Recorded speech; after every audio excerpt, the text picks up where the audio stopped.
एक सेना, प्राइवेट सेनाओं की स्थापना हो गई। मुसलमानों के ऊपर वो जो है हमले बढ़ाते जा रहे, कत्ले हुए, कत्लेआम।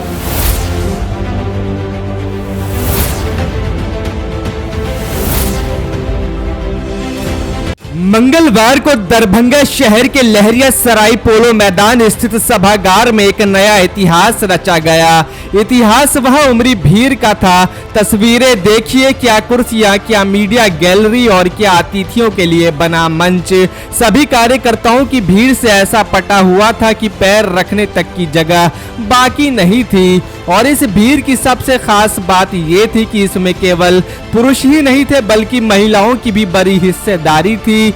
और यह नजारा इस सभागार में शायद पहली बार देखने को मिला। मौका था सीपीएम पार्टी द्वारा आयोजित नागरिक जन सम्मेलन का, जिसमें मुख्य वक्ता के रूप में पहुंचे पूर्व सांसद और देश की सियासत के कद्दावर चेहरा सीताराम येचुरी, जिनको सुनने के लिए हजारों की संख्या में लोगों का जुटान सुबह से ही चालू हो गया था। सीताराम येचुरी ने भी अपार भीड़ को देखते हुए केंद्र सरकार पर तीखा हमला करते हुए एक एक बिंदु पर परखर होकर अपनी बात रखी। खासकर भाजपा और संघ द्वारा खड़ी की गई निजी सेना को भी आड़े हाथों लिया, जो लगातार गोहत्या के नाम पर मुसलमानों का कत्लेआम कर रहे हैं। उन्होंने क्या कुछ कहा है, आइए आपको पूरा सुनाते हैं। इमारत के रूप में देखो आप, जो बाबा साहेब अम्बेडकर ने बनाया, अगर इमारत के रूप में देखो आप, 4 उसके मुख्य स्तंभ है जिसके ऊपर ये संविधान खड़ी है। और ये 4 स्तंभ कौन से हैं? एक, धर्मनिरपेक्ष जनतंत्र। दूसरा, आर्थिक आत्मसंप्रभुता, आत्मनिर्भरता नहीं, आत्मसंप्रभुता, मतलब कि देश की आर्थिक साधनों का मालिक आज देश की जनता है और कोई नहीं। और तीसरा, सामाजिक न्याय। और चौथा, केंद्र और राज्यों के सरकारों के बीच में संबंध, जो संघवाद जो कहे ले जाती है। आज इन चारों के ऊपर बहुत जबरदस्त हमला हो रहा है। हमारे धर्मनिरपेक्ष जनतंत्र पे देखिए, आज धर्मनिरपेक्षता को उन्होंने सिर्फ बता दिया कि सिर्फ ये हिंदू और हिंदुओं के लिए ही ये देश है। हाल में हमने देखा, भाई हिंदू अपने आस्था पे रखिए, उनका इज्जत करेंगे हम, उनको पूरा अधिकार देते हैं हम, संविधान देता है।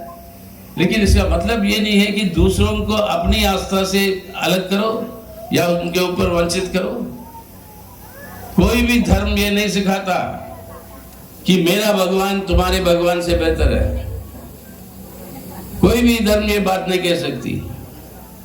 अपने अपने जगह पे है धर्म, उसकी हम पूरी इज्जत करते हैं, वो अधिकार है सब इंसानों का, उस अधिकार का वो इस्तेमाल करें, लेकिन दूसरों के धर्मों में हस्तक्षेप ना करो और उसके लिए उसको दुरुपयोग करके उनके ऊपर हिंसा मत फैलाओ। दूसरी तरफ से जो भी इस समय इस सरकार के खिलाफ अपना आवाज उठाता है, कहता है जो काम कर रहे हो आप ये गलत काम है। क्योंकि इस धर्मनिष्ठता के सवाल पर ही आप देख लो कितने नए कानून बन गए, कितने जगह पर गौ रक्षा के नाम पर एक सेना, प्राइवेट सेनाओं की स्थापना हो गई। हरियाणा, यूपी ऐसे प्रांतों में, और वो अपने अकलियतों के ऊपर, अपने मुसलमानों के ऊपर वो जो है हमले बढ़ाते जा रहे, कत्ले हुए, कत्लेआम। और ये करने के लिए एक जहरीला नफरत का माहौल जो है पैदा कर दिया है आज हमारे देश के अंदर, कि इंसानियत कुछ बची है कि नहीं उसके ऊपर सवाल आ जाता है। और कोई इसके ऊपर आवाज उठाएगा, उसको कह देते हैं कि आप देशद्रोही हो, आपको जो है जेल में गिरफ्तार, यूएपीए में। यानी धर्मनिरपेक्ष जनतंत्र, हमारे जनवादी अधिकार है ये कहने के लिए सरकार को कि ये काम आप गलत कर रहे हो। लेकिन इस सरकार से अगर आप कहोगे कि गलत कर रहे हो तो आपका जगह जेल में है। अब इस तरीके की आर्थिक आत्मसंप्रभुता की बात लीजिए, देश का लूट मचा हुआ है और जितनी संपत्ति है वो सब जा रहे हैं हमारे मोदी साहब के दोस्तों के लिए। और खासकर आपने हजारों लोगों को संबोधन किया है, क्या महत्वपूर्ण बातें बताई आपने? भाई हमने मुख्य बात यही कहा कि आज के दिन एक खतरनाक परिस्थिति पैदा हुई है हमारे देश में, और ये अनिवार्य है आज के दिन हमारे इस संवैधानिक व्यवस्था और जनतंत्र को बचाना है। और हमारे देश की जो चरित्र है, एक धर्मनिरपेक्ष जनतंत्र का गणराज्य, अगर उसको बचाना है तो ये अनिवार्य है कि आज भाजपा को सत्ता से अलग और दूर रखे। बिना इसके ये संभव नहीं है, क्योंकि संविधान के पूरे ढांचे के ऊपर आक्रमण और हमला आज इस सरकार के चलते हुए हो रही है। सब पहलुओं के ऊपर, संविधान के सब संवैधानिक संस्थाओं के ऊपर, सांसद से शुरू होके आपके कोर्ट कचहरी से, इलेक्शन कमीशन से, आपके जो जांच एजेंसियों से, सीबीआई और ईडी, सभी जो संस्थाएं जो स्वतंत्र होने चाहिए थी संविधान के चलते हुए, उन सब को ऊपर हमले हैं।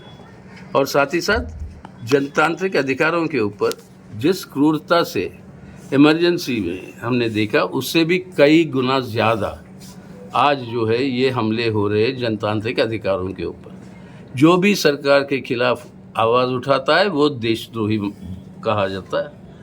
और हाल ही में देखे हो आप, एक मीडिया संस्था के ऊपर उनको जो अटैक हुआ, और उस अटैक को सही ठहराने के लिए हमारे देश के किसान आंदोलन के ऊपर अटैक किया, ये कहते हुए कि किसान आंदोलन की रिपोर्टिंग की ये संस्था, ये मीडिया संस्था ने, और किसानों के ऊपर बेबिना आरोप लगा दी कि वो देशद्रोही वगैरह। और परसों से संयुक्त किसान मोर्चा देश भर में एक बड़े आंदोलन पे जा रही है।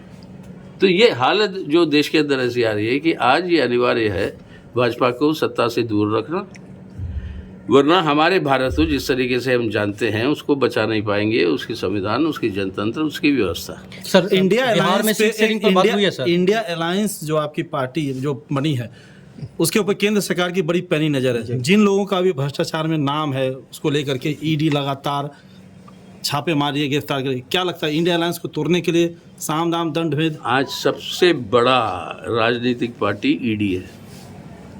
ईडी को राजनीतिक पार्टी कह रहे हैं भाई, वो का रूप वही ले रही है। राजनीतिक पार्टी का रूप, किससे गठबंधन होगा, किसका नहीं होगा, कौन नेता किसके साथ रहेगा। अगर वो नेता बीजेपी के साथ रहेगा तो कोई आरोप सही नहीं है, वो नेता बीजेपी के विरोध में रहेगा तो सब आरोप सही है और उनको सज़ा दो और जेल में भेजो।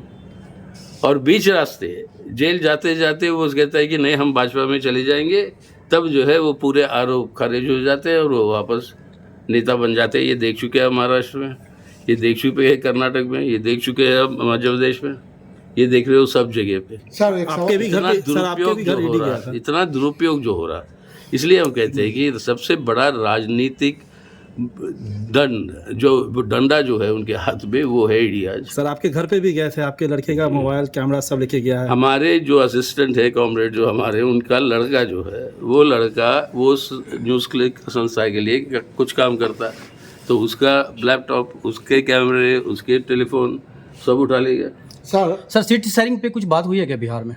बिहार के अंदर वो स्टेट लेवल पर बातें हो रही है, चलेगी। अंतिम दौर पे है सर, या हो गई है बात? नहीं, हो नहीं गई, होएगी उसी समय जब घोषणा हो जाएगी इलेक्शन की, तब ऐलान करेंगे। नहीं, यहाँ पर ये उठता है कि कितने सीट किसको, किस पार्टी को दिया जाएगा। वही तो है ना बातचीत सीटों की। और प्रधानमंत्री कौन बनेगा, ये निर्णय हुआ या चुनाव के बाद? प्रधानमंत्री चुनाव के बाद ही होता है जनाब, चुनाव से पहले कभी नहीं। चेहरा सर, चेहरा है क्या? हमसे यही पूछा गया, थोड़ा बुजुर्ग हो गया हूँ मैं, इसलिए तो पुरानी बातें याद है कि वाजपेयी साहब जब थे तो बोला कि कौन है आपका विकल्प चेहरा, कोई है ही नहीं देश में जो उनका मुकाबला कर सके। वो चेहरा आया ना, 10 साल वैकल्पिक सरकार दिया ना, डॉक्टर मनमोहन सिंह प्रधानमंत्री थे ना 10 साल,